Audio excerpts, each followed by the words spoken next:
Good morning, it's Wednesday. This is Guru's Tech Bytes, episode 108. First up, looks like OpenAI and that Hugging Face outfit had a little security oopsie while checking their models. You know what this reminds me of? The time I tried to install a shower head and flooded the bathroom, which actually saved us money when Chris slipped.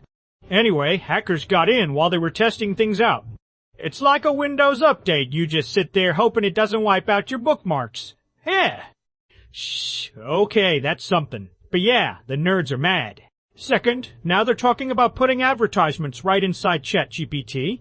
Because that's exactly what I need. A robot trying to sell me car insurance while I'm asking it how to get gravy stains out of my pants. I just want to know if I can feed a raccoon spaghetti. And the machine is like, have you tried Geico?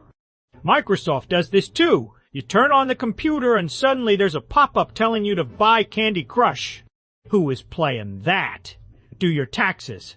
Third, Google just dropped a bunch of new robots. Gemini 3.6 Flash, 3.5 Flashlight, and 3.5 Flash Cyber. Which sounds like the lineup of energy drinks at the gas station that smells like motor oil. I don't know what a flashlight is.